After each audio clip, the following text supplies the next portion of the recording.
Hello students, welcome to our YouTube channel. So today we are going to start our topic that is bar graph. तो जब भी हम bar graph की बात करते हैं तो यहाँ पर हमारे पास आता है कि आपको कोई भी डाटा है उसको बार्स के फॉर्म में रिप्रेजेंट करना। ठीक है, तो बार्स में हमारे पास दो चीज होती है, एक होती है विड्थ और एक होती है हाइट। तो विड्थ तो हमारे यहाँ पर क्या रहेगी, सेम रहेगी, लेकिन हाइट जो है वो ऊपर नीचे होती रहेगी, मतलब चेंज होती रहेगी अकॉर्डिंग टू आर डाटा। तो चलिए देखते हैं यहाँ पर हमें क्या देखने के लिए मिलता है। सबसे पहले आता है इंट्रोडक्शन पार्ट पर, that is a pictorial representation of the numerical data by a number of bars or rectangles of equal width erected vertically with equal spacing between them is known as bar graph। जब भी हम equal bars में अपने data को show करेंगे तो वो क्या होगा, हमारा bar graph. bar graph is also called column graph because the height of the bar depends upon the frequency it represents।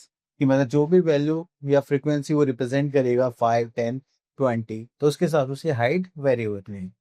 Bar graphs are generally used to show the comparison of marks of different subjects, sales और purchase of items monthly, yearly, show the run acquired in different overs of cricket.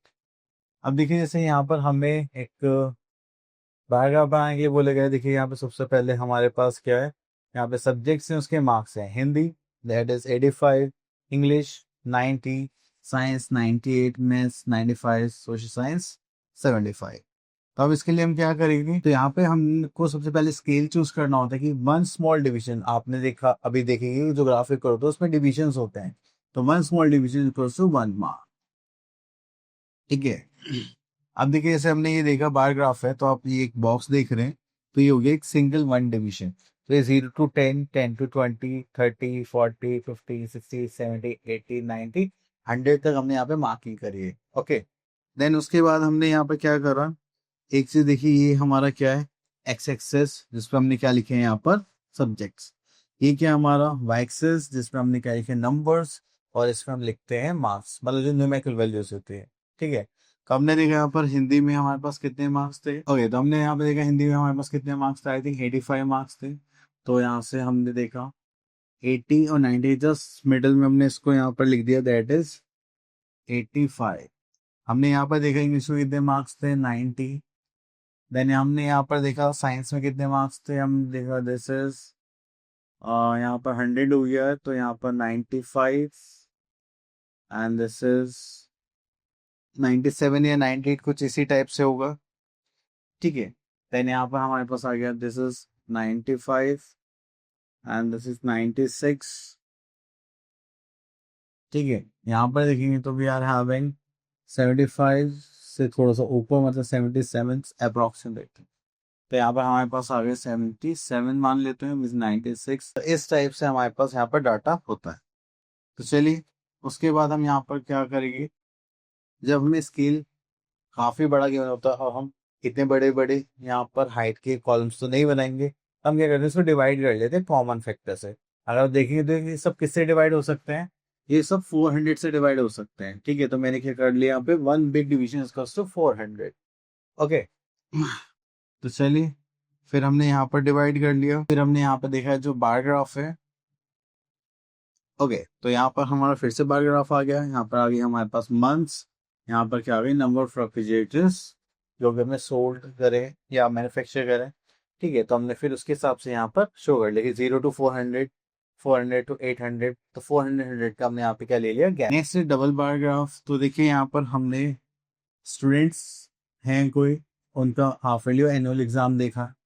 ठीक है, तो हमें बहुत सारे, जैसे वैशाली के half yearly में कितने थे 80%, एनुअल में कितने थे 90%, विदित के 75%, एंड हाफ ईयरली में थे और एनुअल में 92%। राहुल के 90% थे हाफ ईयरली में, फाइनल में एनुअल में 85%। नमन के 65 थे और फाइनल में हो गए उनके 78। वैभव के 50 थे और एनुअल में कितने हो गए 80। ठीक है, तो हमने क्या करा, जो हाफ ईयरली है यहाँ पर हमने उसके बॉक्स टाइप स्ट्रक्चर बना लिया और एनुअल में कलर कर दिया। तो अब इसे हम अलग अलग कलर्स भी कर सकते हैं ऐसे शो करने के लिए। ओके, चलिए, तो बस इसी टाइप से हमें क्वेश्चंस करने हैं। सो इसी के साथ आ जाते हैं हम अपने एक्सरसाइज दैट इज 22.1 एंड यहाँ से क्वेश्चंस देख लेते हैं। हम डबल बार ग्राफ कर लेते हैं, क्यों? क्योंकि सिंगल बार ग्राफ बेस में कवर हो जाएगा, और ठीक है, इसीलिए तो हम यहाँ से ले लेते हैं क्वेश्चन नंबर 5। तो देखिए यहाँ पर जो हमारा वन स्केल होगा, हम उसको 10 यूनिट्स के इक्वल लेते हैं। ठीक है, तो मैं यहाँ पे लिख देता हूँ one scale equals to 10 units. Okay, तो चलिए अब हम यहाँ पे एक बार ग्राफ को प्लॉटिंग करते हैं। ठीक है, कुछ इस टाइप से हमारे बॉक्सेस हैं। ओके, और कितने स्टूडेंट्स हैं? This is 5। ओके, तो चलिए सबसे पहले हम बनाएंगे यहाँ पर एक्सेस।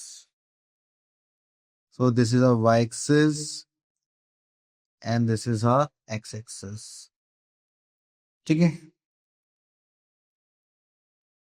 सो यहाँ पर वाई एक्सेस में मार्किंग कर लेते हैं पहले। सो this is 0, this is 10, this is 20। ये जो एक बॉक्स है, ये वन स्केल के इक्वल है, जो 10 मार्क्स रिप्रेजेंट करेगा। Okay, then this is 30, 40, 50, 60, this is 70, this is 80, this is 90 and this is 100। Okay, चलिए अभी जो हमारा एक्स एक्सिस है, इस पे क्या लिखना है हमें? स्टूडेंट्स।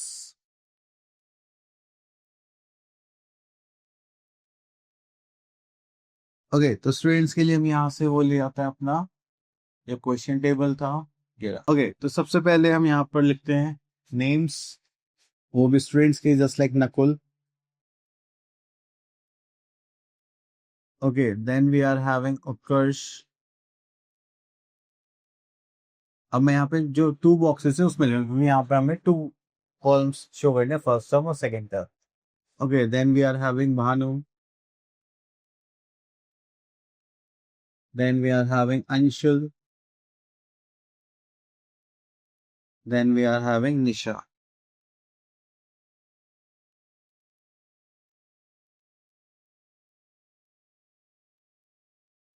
Okay, that's it. अब उसके बाद ये जो डाटा गिवन है, इसको थोड़ा छोटा कर लेते हैं, जिससे कि हम उसको आराम से यूज कर सके।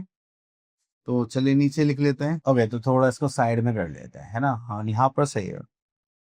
ओके, नाउ अब सेट हो चुका है। अब चलिए इसके बनाते हैं डबल बार ग्राफ। तो चलिए यहाँ पर कुछ नोटिफिकेशन लिख देते हैं। जैसे फर्स्ट टर्म के लिए हम क्या करेंगे? रेड कलर करेंगे। Okay, just like this one, no, this one. ठीक है, और सेकंड टर्म के लिए हम लोग इसमें क्या करेंगे? Blue colour.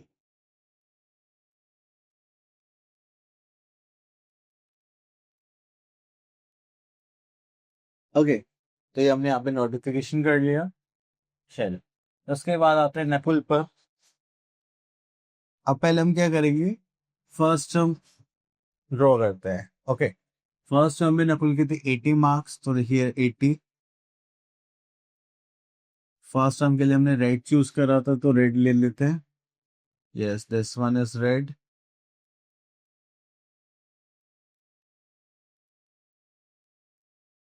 Okay, then Utkarsh is 78, तो यहाँ पर उत्कर्ष का थोड़ा सा नीचे ले लेते हैं।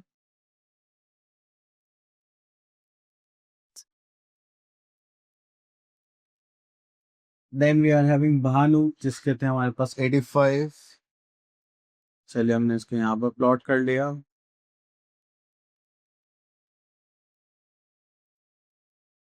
Then we are having Anshul, that is 92।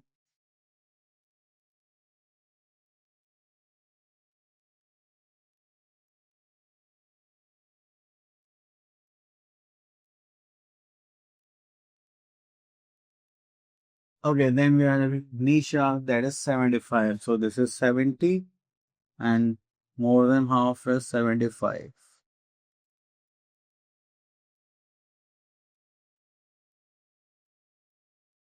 Okay, ये हो गया हमारा फर्स्ट टर्म कंप्लीट। तो चलिए इनको शेड भी कर देते हैं।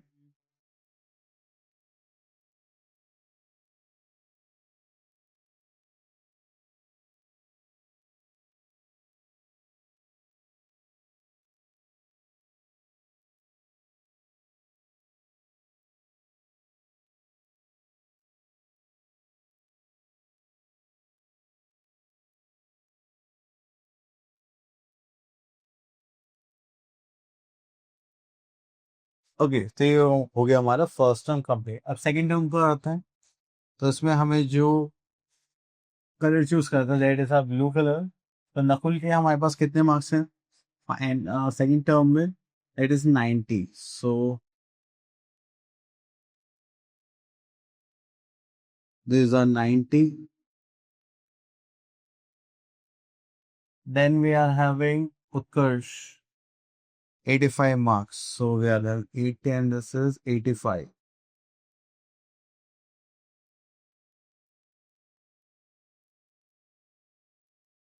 Then we are having Bhanu 96.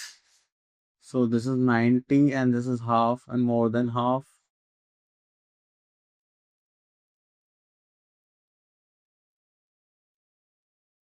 Okay, then we are having Anshul 86. So here we are having more than 85. This is 86. And last we are having Nisha. She is having 90 marks. So here we are having this as 90.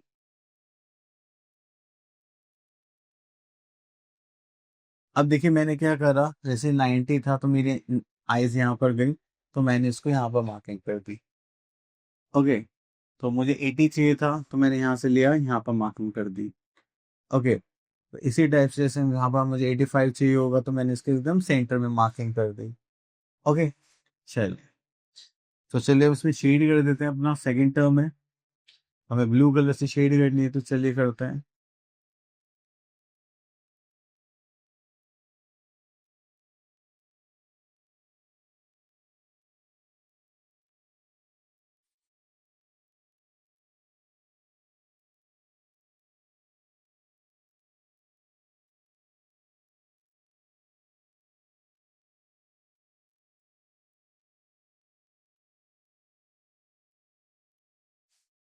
Okay, तो ये हो गया हमारे double bar graph. चलिए now move to next part. So यहाँ पे हमें bar graph बने हुए हैं, उनके ऊपर कुछ क्वेश्चंस हैं, वो देख लेते हैं, है ना। चलिए question number 8। A bar graph is given below. Look it carefully and give the answer of the following questions. Okay. What information is given in the bar graph? So we are having the production of food grains of different yields. So यहाँ पर हम लिख सकते हैं that is production of food grains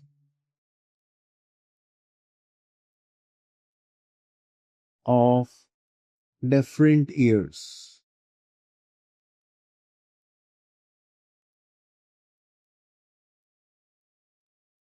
Okay. Next is second part. In which year was the production is maximum? सबसे ज़्यादा production देखिए मुझे यहाँ पर दिखाई दे रहा है, that is 2007. So our answer is 2007. Next is in which year was the production minimum? सबसे कम आपको कहाँ पर दिखाई दे रहा है, यहाँ पर ये कौन सा ईयर है, 2003. Next is in how many years production was more than 350 million tons? So this is 350. Okay, तो इससे ज़्यादा हमें बताना है। So how many years, मतलब कितने years ज़्यादा रहा है, देखिए 1 2 3. So we are having 3 years. What is the mean production of 5 years? अब mean production निकालना मतलब इन सब का हमें टोटल करना पड़ेगा एंड देन उसको 5 से डिवाइड करना पड़ेगा। तो चलिए पहले वैल्यूज निकाल लेते हैं। तो यहाँ पर हो गया, यहाँ पर 300, this is 350, okay, so this is 450, यहाँ पर देखिए this is 400 and this is 550। Okay, तो हमने यहाँ पर प्रोडक्शन निकाल लिया और उसको थोड़ा सा कट कर लेते हैं, ठीक है। तो चलिए इसका आंसर निकालते हैं लास्ट पार्ट का, mean production of 5 years। So mean में हम यहाँ पे निकालेंगे टोटल प्रोडक्शन,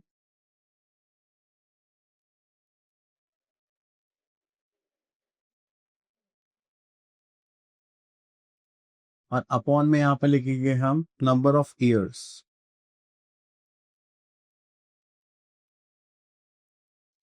ओके, तो यहाँ पर देखते हैं, that is 300 plus 350 plus 450 plus 400 plus 550। सो किससे डिवाइड करना है हमें? 5 से। यस। चलिए अब सॉल्व करेंगे। सो this is 300 600 1000 1400 1400 1900 that is 2000। this is 2050। 5 से डिवाइड करेंगे so we are having 5 4 20 10। So ये हो गया हमारा mean production, it is 410 million ton से। हाँ, तो हमारा एवरेज आ गया 410 मिलियन टन्स।